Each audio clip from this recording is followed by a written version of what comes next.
hello student तो आज आमी क्लास 10 मैथ्सर चैप्टार 10 और चैप्टार 11 এই দুটা চেপ্টাৰৰ যিখিনি তোমালোকৰ ইম্পৰ্টেন্ট ম্যাথছ আছে তোমালোকৰ মেট্ৰিক পৰীক্ষাৰ বাবে সেইখিনি আজি ডিসকাস কৰিম আগতে যদি তুমি ভিডিও বিলাক চোৱা নাই আমি আগৰ চেপ্টাৰ বিলাক অলৰেডি পাৰ্ট 1 পাৰ্ট 2 আৰু পাৰ্ট 3 তিনিটা ভিডিওত কভাৰ কৰিছো যদি পাৰ্ট 1 পাৰ্ট 2 আৰু পাৰ্ট 3 তোমালোকে চোৱা নাই তেন্তে তোমালোকে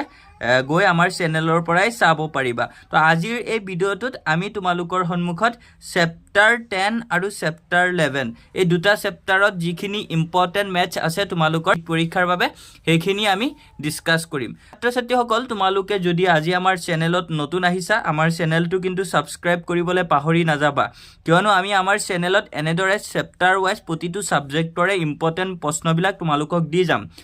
গতিকে ছাত্ৰ-ছাত্ৰীসকল প্ৰথম আজি হৈছে বৃত্ত অৰ্থাৎ সাৰ্কলছ তো ইয়াৰ পৰা তোমালোকৰ 2025 বৰ্ষৰ মেট্ৰিক পৰীক্ষাৰ ইম্পৰ্টেন্ট প্ৰশ্ন হ'ল তো ইয়াতে প্ৰথম তোমালোকৰ অনুশীলনী 10.1 তো 10.1 ত তোমালোকৰ কোৱেশ্চন নম্বৰ 1 কোৱেশ্চন নম্বৰ 2 এবিলাক তোমালোকৰ ইম্পৰ্টেন্ট নহয় এবিলাক চাব নালাগে ইয়াৰ পৰা কেৱল তোমালোকে দুটা প্ৰশ্ন চাবা question number 3 and 4 question number 3 T তোমালোকৰ এমসিকিউ টাইপৰ প্ৰশ্ন আহি যাব পাৰে গতিকে ইয়াতে তো তোমালোকে চাই লবা আৰু কোৱেশ্চন নম্বৰ 4 টো তোমালোকে অলপ চাব পাৰা কিন্তু ইমান ইম্পৰ্টেন্ট নহয় ইয়াৰ পৰা আহিলে 3 কোৱেশ্চন নম্বৰ 3 টো তোমালোকক এমসিকিউ হিচাপে দি দিব পাৰে তাৰ পিছত নেক্সট তোমালোকৰ বাবে ইম্পৰ্টেন্ট প্ৰশ্নটো হ'ল ইম্পৰ্টেন্ট এই প্ৰশ্নটো তোমালোকৰ বহুতবাৰ আহিছে আগতেও গতিকে তোমালোকে এই প্ৰশ্নটো ভালকে প্ৰেক্টিস কৰিবা এটা বহি বিন্দুৰ পৰা বৃত্তলৈ টনা স্পৰ্শকবোৰৰ দৈৰ্ঘ্য সমান তো এটো প্ৰমাণ কৰিবলৈ কৈছে একচুয়ালি এটা বহি বিন্দুৰ পৰা বৃত্তলৈ টনা স্পৰ্শকবোৰৰ দৈৰ্ঘ্য যে সমান হেতু কেনেকৈ হৈছে এটো তোমাৰ প্ৰমাণ কৰিবলৈ কৈছে এই ডায়াগ্ৰামটো দেখা পাইছে এই ডায়াগ্ৰামৰ পৰাই তোমালোকৰ এই ম্যাথছটো প্ৰমাণ কৰিব লাগিব তো তাৰ পিছত তোমালোকৰ নেক্সট আহিছে ইম্পৰ্টেন্ট প্ৰশ্নৰ ভিতৰত উদাহৰণ 1 এক্সাম্পল 1 এণ্ড এক্সাম্পল 2 এই দুটা তোমালোকৰ বাবে ইম্পৰ্টেন্ট হয় বৃত্তৰ চেপ্টাৰৰ পৰা তাৰ পিছত নেক্সট তোমালোকৰ অনুশীলনী 10.2 তো 10.2 ত তোমালোকৰ প্ৰথমে question number 1 question number 2 question number 3 এই তিনটা তোমালোকৰ এমসিকিউ টাইপৰ কোৱেশ্চন তো এই তিনটা তোমালোকে চাবা এই তিনটাৰ পৰা এটা এমসিকিউ কিন্তু আহি যাব পাৰে কিয়নো তোমালোকে জানাই নিশ্চয় তোমালোকৰ ম্যাথছত বৰ্তমান 45 মাৰ্কছৰ কেৱল এমসিকিউ প্ৰশ্নই আহিব গতিকে তোমালোকে এমসিকিউ খিনি বহুত গুৰুত্ব দিব লাগিব তো এই তিনটা এমসিকিউ আছে তিনটা চাব পাৰা আৰু ইয়াতে তোমালোকে question number 4 question number 5 and question number 8 এই তিনটা প্ৰশ্ন তোমালোকে ভালদৰে প্ৰেক্টিস কৰিবা এই তিনটাৰ পৰা কিন্তু তোমালোকৰ এটা ডাইৰেক্ট বৃত্তৰ পৰা কমন আহি যাব পাৰে গতিকে তোমালোকে অনুশীলনী 10.2 ৰ পৰা তোমালোকে এখিনি চাবা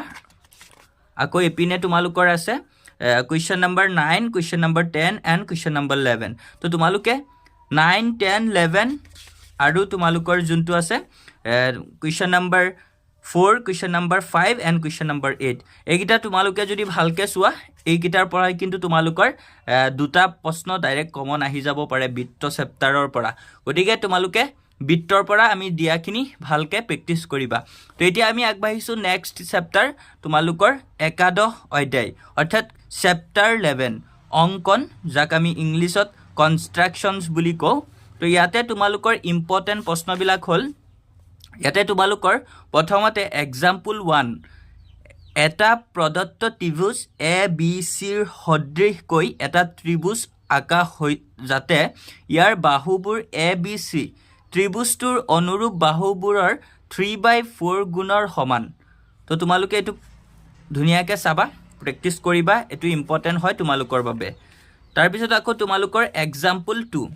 এক্সাম্পল 2 টো তোমালোকৰ বাবে ইম্পৰ্টেন্ট হয় এটো ভালদৰে প্ৰেক্টিস কৰিবা আৰু ইয়াতে তোমালোকৰ অনুশীলনী 11.1 ত তোমালোকৰ এটা প্ৰশ্ন ইম্পৰ্টেন্ট আছে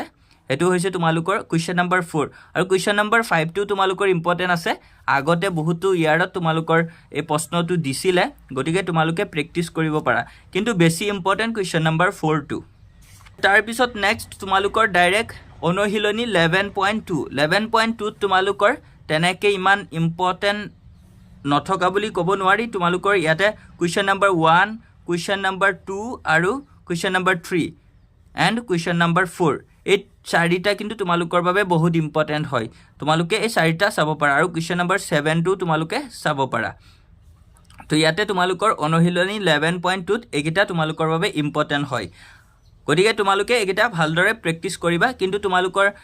ইয়াতে তেনেকুৱা আগৰ ইয়াৰবোৰত ইমান আহি থকা নাছিলে আগৰ ইয়াৰবোৰত তোমালোকৰ কুৱেশ্যন নম্বৰ 1 আৰু কুৱেশ্যন নম্বৰ 2 এই দুটা প্ৰশ্নই প্ৰিভিয়াছ ইয়াৰত আহিছিলে তো তোমালোকে প্ৰেক্টিছ কৰিবা এইকেইটাও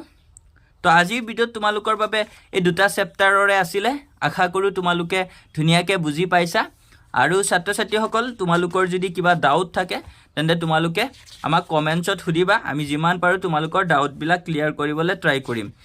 তো তোমালোকে এতিয়া আমি ধুনীয়াকৈ যোনখিনি ৰেড কালাৰত ৰাউণ্ড চিন দি দিছোঁ এইকেইটা তোমালোকে ভালদৰে প্ৰেক্টিছ কৰা আৰু আগৰ ভিডিঅ'কেইটা যদি তোমালোকে চোৱা নাই তেন্তে তাৰ পৰা তোমালোকে চাব পাৰিবা আগৰ দিয়াখিনিও গতিকে ছাত্ৰ ছাত্ৰীসকল তোমালোকে ভিডিঅ'টো যদি এতিয়াও লাইক কৰা নাই ভিডিঅ'টোত এটা লাইক কৰি দিবা লগতে তোমাৰ বন্ধু বান্ধৱৰ সৈতেও ভিডিঅ'টো শ্বেয়াৰ কৰি দিবা যাতে তেওঁলোকেও উপকৃত হ'ব পাৰে আৰু আমাৰ চেনেলত যদি আজি নতুন আহিছা চেনেলটো ছাবস্ক্ৰাইব কৰিবলৈ কিন্তু পাহৰি নাযাবা আৰু তোমালোকে জনাবাচোন নেক্সট তোমালোকৰ কোনকেইটা চেপ্টাৰ দিব লাগে কোনকেইটা চেপ্টাৰৰ ওপৰত ভিডিঅ' দিব লাগে তোমালোকে আমাক কমেণ্টছত জনাবা তো আজিৰ ভিডিঅ'ত তোমালোকৰ বাবে এইখিনিয়ে আছিলে থেংক ইউ ফৰ ৱাচিং